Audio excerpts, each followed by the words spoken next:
Coucou à tous. Je veux vous parler aujourd'hui de la vitamine C en mégadose. Pourquoi je veux en parler? Parce que j'ai autour de moi pas mal de personnes qui ont la grève, en fait, plusieurs types de problèmes. Et en tout cas, moi, la vitamine C, depuis que je l'utilise en dose plus grande que ce qui est généralement accepté, donc en plusieurs grammes par jour, c'est pas des doses immenses, mais ça peut quand même être appelé mégadose. Je gère beaucoup plus facilement plein de choses. Donc, je ne suis pas médecin et l'idée c'est que ceci n'est pas un conseil médical. Voilà, donc pour tout ce qui est médical, voilà, officiellement je n'ai rien à dire, mais j'ai mon expérience personnelle et une grande quantité de conférences et d'articles, souvent en anglais, que j'ai lus. Donc pour mes amis qui parlent anglais, je peux juste vous donner les références à ces articles et à ces sites, enfin surtout 2 conférences et un site avec ce site plein d'articles. Donc vous pouvez y aller directement et vous aurez le lien en bas dans la description. Et pour les personnes concernées qui ne parlent pas anglais, j'ai pensé vous faire un petit résumé des 14 raisons pour lesquelles vous pourriez vous intéresser à tout ceci oméga 12 et ce qui pourrait vous conduire à utiliser la vitamine C en quantité plus grande que ce qui est généralement pensé, donc plus que 1 gramme par jour. Disons déjà 2 ou 3 grammes par jour, ça peut vous aider dans pas mal de choses. Ça fait plusieurs années que j'utilise ça et j'ai passé plusieurs semaines, voire plusieurs mois, parce que comme je suis maman en ce moment, j'ai pas forcément beaucoup de temps libre. Donc j'ai passé plusieurs mois en fait à rassembler ces 14 raisons. J'ai un article mais qui est en anglais. Donc voilà, là, je vais vous le raconter en raccourci, en français. Et donc de nouveau, ceci n'est pas un avis médical. Je ne suis pas médecin. Je vais vous raconter une petite histoire de la vitamine C. Voilà. Et là, mon bébé dort. J'espère que j'arriverai à la fin de cette vidéo sans qu'il se réveille. Voilà. Donc... nous avons déjà dit que je ne suis pas médecin, voilà, c'est noté, bien. Première raison pour laquelle nous avons besoin de vitamine C, je crois que ça va être à l'envers, mais c'est pas grave. Eh bien, nous n'en produisons pas, et ça nous paraît normal, mais tous les autres mammifères, à de très rares exceptions, en produisent. La chèvre, le chat, l'ours polaire, tous produisent dans leur foie leur vitamine C, donc ils n'ont pas forcément ni à prendre des suppléments, ni à manger tant de fruits que ça. Par contre, nous, les coris et les cobayes, nous n'en produisons pas, donc nous dépendons de ce que nous mangeons. Ça a un effet, ça demande beaucoup d'efforts en fait au corps de toujours produire sa vitamine C. Nous, on a un gros cerveau qui nous rend très intelligents, du coup, voilà, le corps, il travaille sur ça et il se dit, bon, bah, ces gens-là, ils vont manger assez de vitamine C, ça va aller. Donc voilà, mais en ce moment dans notre civilisation, bah, ce qu'on mange, c'est peut-être pas suffisant, mais ce sera une autre raison. En tout cas, voilà, nous sommes un des très très rares mammifères qui n'en produisons pas. Et si, imaginez une personne qui par exemple ne saurait pas du tout produire de vitamine D. Nous savons que nous savons produire la vitamine D, on va au soleil, notre peau est touchée par la caresse du soleil et nous produisons, pop, une certaine quantité de vitamine D. Imaginez une personne qui soit déficiente là-dedans et qui ne puisse pas produire du tout de vitamine D. Évidemment, on va lui conseiller de prendre des compléments de vitamine D, de consommer aussi des aliments qui sont très riches, mais puisqu'elle n'arrive plus vraiment à en faire, il faut qu'elle en prenne plus que les gens normaux. Bah, du coup, on va lui prescrire des compléments de vitamine D. C'est un peu comme si tous les homo sapiens, on avait perdu, on ne l'a jamais eu, enfin je ne sais pas, mais on ne sait pas produire la vitamine C et tous les autres mammifères le font, presque, sauf le cobaye. Par exemple, la chèvre, elle en fait beaucoup et là nous passons déjà à notre raison numéro 2. Pourquoi ça vaut la peine de s'informer et pas se dire juste je prends de la vitamine C, moi, et puis je mange du citron et ça ira. C'est que la quantité est importante. D'accord? La quantité, c'est important. Par exemple, vous avez un feu, vous voulez l'éteindre avec de l'eau, il faut en mettre assez. Je veux dire, vous avez le feu, oui, il faut le l'éteindre avec de l'eau, je sais. Je prends un petit verre et je le balance dessus, le feu, il ne va pas s'éteindre. Voilà. Par contre, si vous prenez un seau d'eau, paf, il va s'éteindre. Donc, il y a des cas où un petit verre d'eau, ça suffit. Il y a des cas où il faut le seau d'eau. Pareil pour la vitamine C. Il y a des jours où on n'a pas de problème, où un tout petit peu de vitamine C, ça suffit. Et les jours où on est malade, où il en faut plus. La quantité compte. Voilà.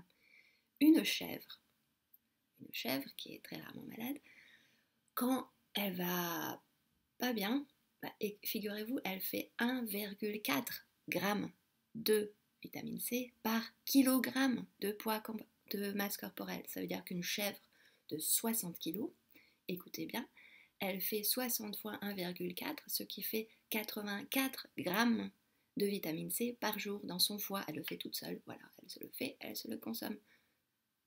Alors, si vous avez peur de 2-3 petits grammes de vitamine C par jour, espacés au cours de la journée, ça, on y reviendra, c'est important. On ne prend pas 3 grammes d'un coup parce que notre estomac ne va pas aimer. On prend des petites doses au cours de la journée, comme si on le produisait nous-mêmes, comme si notre foie le produisait. Donc, une chèvre de 60 kg fait 84 grammes de vitamine C pour se guérir. Du coup, les chèvres sont presque jamais malades et ça ne ferait pas des bons cobayes. Par contre, on a nos amis les cobayes qui sont de très bons cobayes parce qu'ils ont les mêmes maladies de carence en vitamine C quand elles n'en ont pas assez. À méditer. Donc, premier, on ne le fait pas, il faut en prendre. Deux, la quantité compte. Vous mangez un citron, si vous êtes vraiment malade, ça ne suffira pas. 3, voilà, si vous habitez, je sais pas, à Hawaï, comme plein de youtubeurs qui sont dans la communauté de ceux qui vont très bien dans leur santé, qui mangent plein de fruits, peut-être si vous avez les mangues qui poussent dans votre jardin ou même les tomates, c'est génial, mais si vous achetez tout ça au supermarché, au marché, en conserve, la vitamine C se dégrade assez vite, donc vous en consommez probablement pas assez. Et surtout si vous êtes malade, puisqu'en plus, donc nous, notre espèce, nous comme mammifères, on est déficient par rapport à plein d'autres mammifères de ce point de vue-là, il faut qu'on se complémente. Et ce qui est bien, donc là on a fait le 3, donc on n'en mange pas assez dans la nourriture normale, surtout quand on est malade. Et bien le 4, c'est que ça vous fait pas de mal, quoi. Il n'y a aucune mort par vitamine C qui est enregistrée dans le monde. Voilà.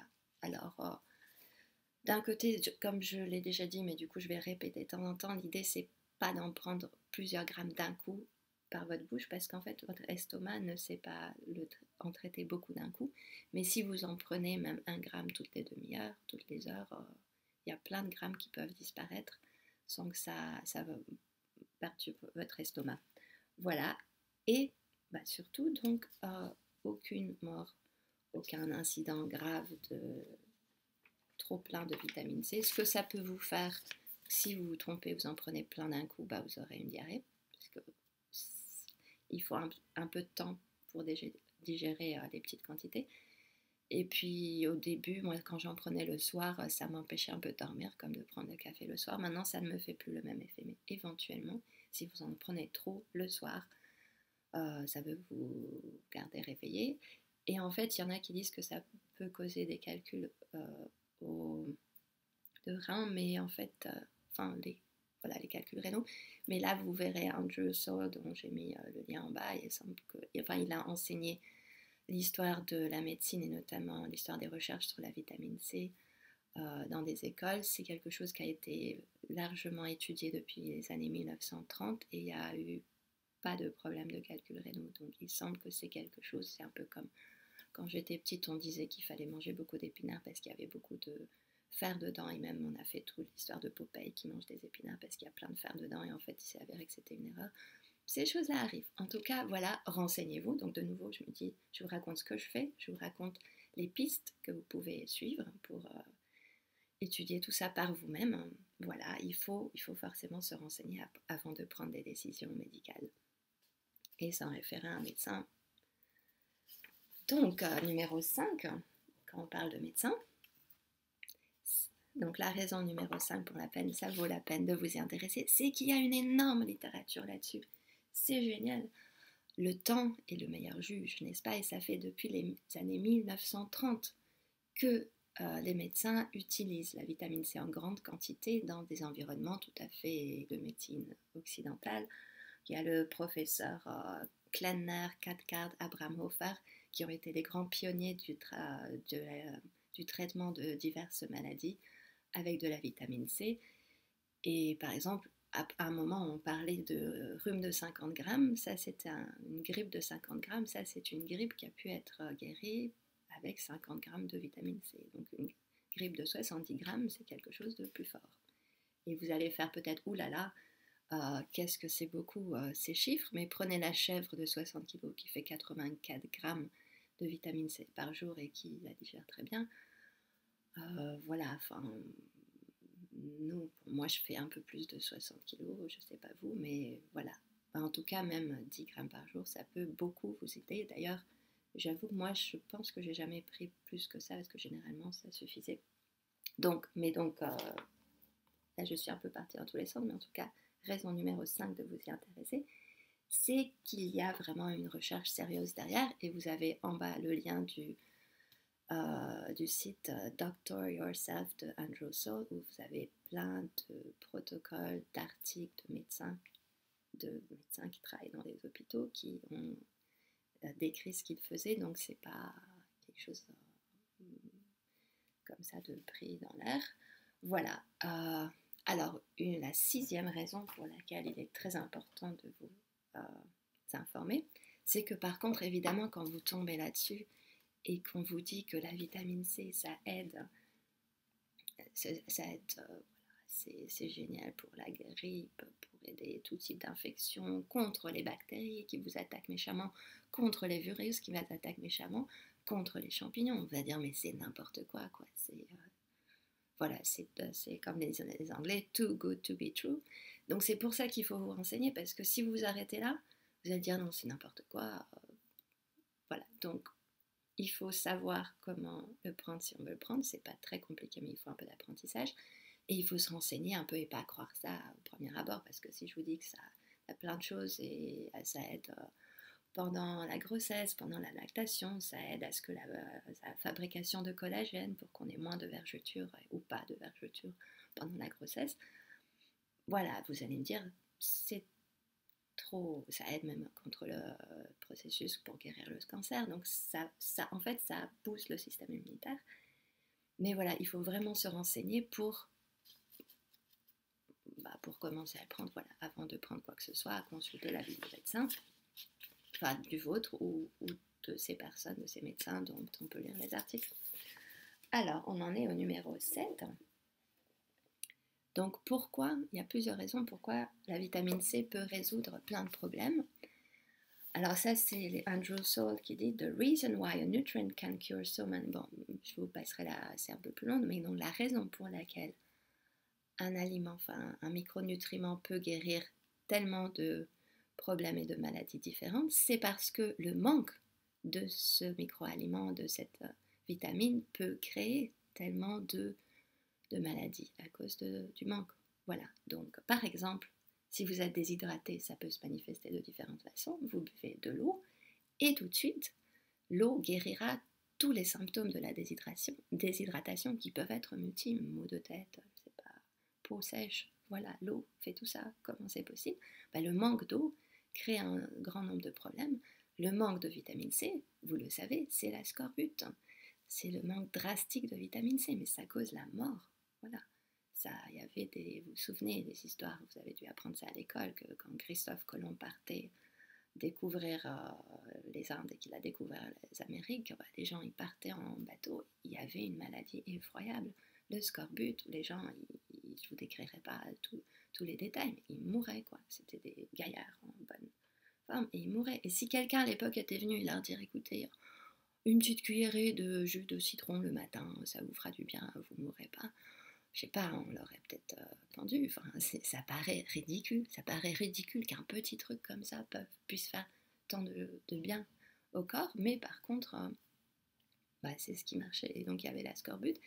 Et souvent, même maintenant, vu notre train de vie, la pollution, le fait que les aliments, nos fruits et légumes poussent dans des sols qui sont fatigués, qui n'ont pas assez de nutriments, on a souvent, même aujourd'hui, des maladies de carence, bon pas comme l'équipage à l'époque. Et alors, petite digression du côté de ces équipages. À un moment, certains médecins ou certains capitaines ont compris qu'il fallait donner des fruits, des oranges ou des citrons à l'équipage pour qu'ils aient mieux. Par exemple, le capitaine James Cook, il avait compris ça quand lui il est parti. Son équipage, je ne sais pas, il y en a eu 1 ou 2 morts mais pas des dizaines, ou pas la moitié de l'équipage. Entre le moment où quelqu'un a découvert ça et le moment où c'est devenu la norme de donner des aliments de ce type, des fruits et frais à l'équipage, combien d'années se sont écoulées à votre avis? Quiz. Plus de 100. Alors là, j'ai noté les... Mais donc, oui, déjà en 1593, Sir Richard Hawkins guérissait le scorbut avec du jus d'orange et de citron, voilà. Mais ça a pris quand même beaucoup d'années, beaucoup de dizaines d'années, plus de 100 ans, et bon là j'ai pas vérifié, il me semble que plus peut-être de 200 ans, pour que ça devienne la norme. Ce qui veut dire que quand il y a quelque chose de bien, qui fonctionne et qui est découvert, vu que les institutions ont une certaine inertie et vu que la façon d'envisager les maladies doit des fois changer pour intégrer un nouveau remède, souvent ça prend longtemps. Et puis nous, quand on est malade, on n'a pas le temps. C'est pour ça que c'est bien de se renseigner.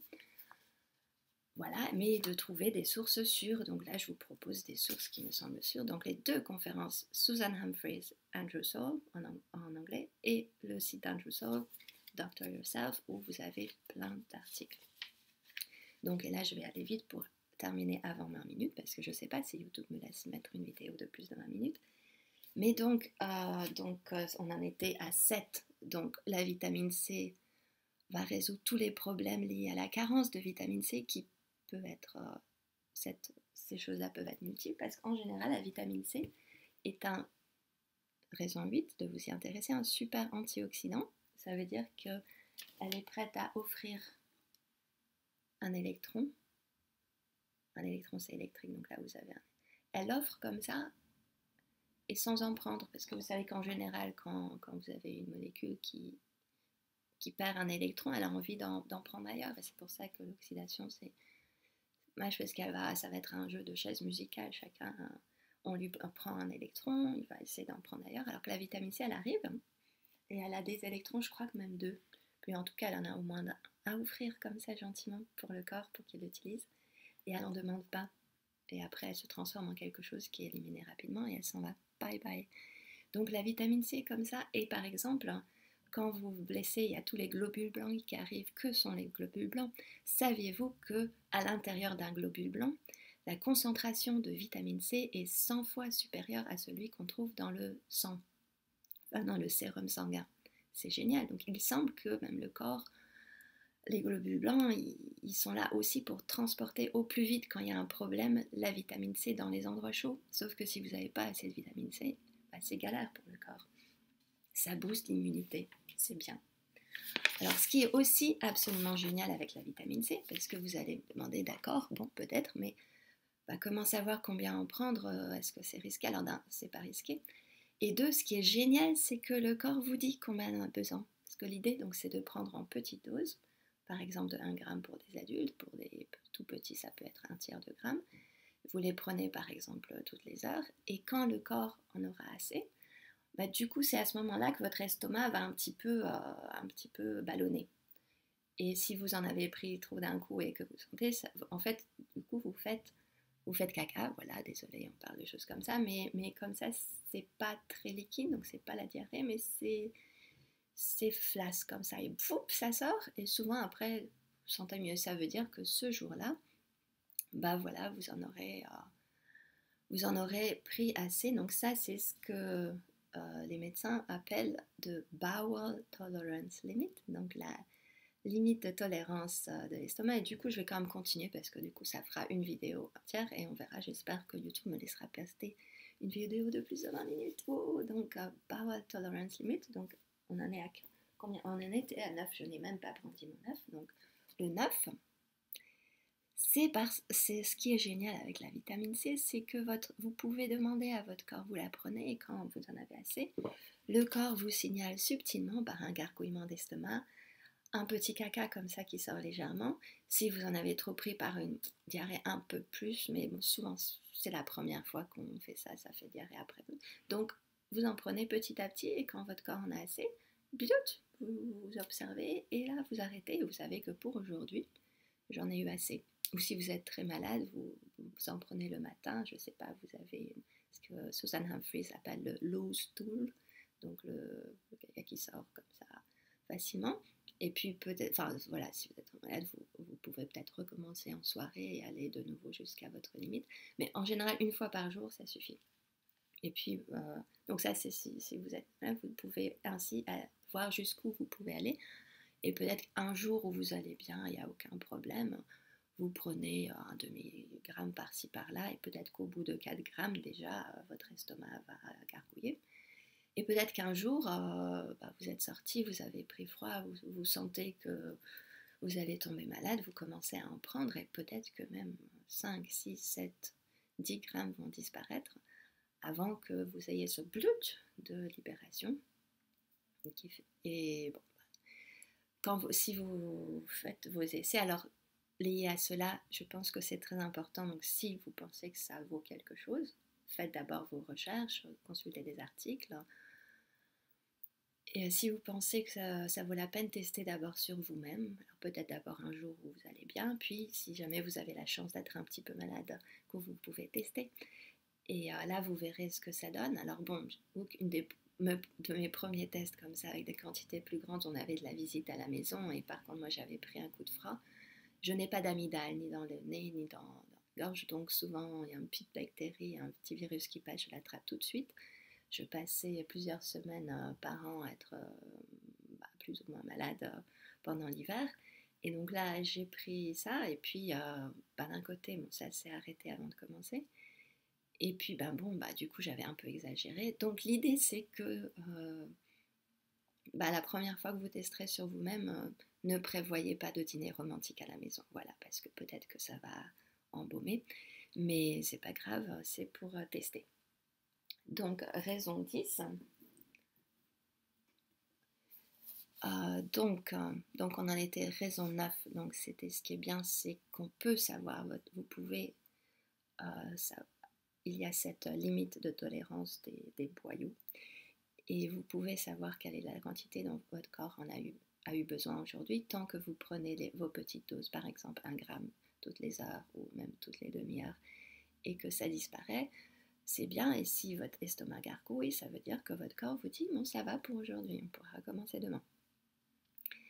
Et la raison 10, donc là je vous fais là on revient le 10 un petit condensé, c'est que du coup vous aurez compris, puisque la vitamine C en quantité suffisante, donc par exemple la quantité qui fait que vous atteignez votre limite de tolérance de boyaux, donc si vous atteignez ça, ça veut dire que ça booste votre système immunitaire, donc ça va vous aider dans le problème que votre corps rencontre. Donc si vous êtes attaqué par des bactéries, ça va faire que vos globules blancs ils vont arriver avec plus de vitamine C, et que en général vous allez être plus résistant. Ça vous aide contre les virus, ça vous aide contre les champignons, ça vous aide contre les problèmes et ça aide le corps en fait à se réparer. Voilà, c'est tout simple, mais c'est bien. Donc raison 11, comment on va faire, parce que je n'ai que 10, donc on va arriver à 11 comme ça, hop. Raison 11, c'est que ce qui est bien, c'est que la vitamine C synthétique, c'est bien aussi. Vous n'avez pas forcément besoin de trop. Et alors, la vitamine C, quand vous mangez des fruits et légumes frais en direct, c'est génial. Mais quand vous avez besoin de grandes doses, puisque nous, mammifères, qui ne pouvons pas produire notre propre vitamine C, nous n'avons pas ce truc comme les chèvres. Quand je suis malade, je me balance 84 grammes de vitamine C et je mange ce que je veux et je le transforme en vitamine C. Nous, on n'a pas ça. Donc, c'est pas mal de pouvoir procurer. Mais ce qui est bien, c'est qu'en fait, il existe des vitamines C synthétiques. Et ça aussi, les médecins qui en ont administré par voie orale ou par voie intraveineuse, j'en parlerai pas ici, mais c'est une façon en fait de donner beaucoup de vitamine C d'un coup sans avoir la barrière de la limite de tolérance des boyaux. Ils utilisaient du sodium ascorbate. Je vais juste vous montrer la boîte.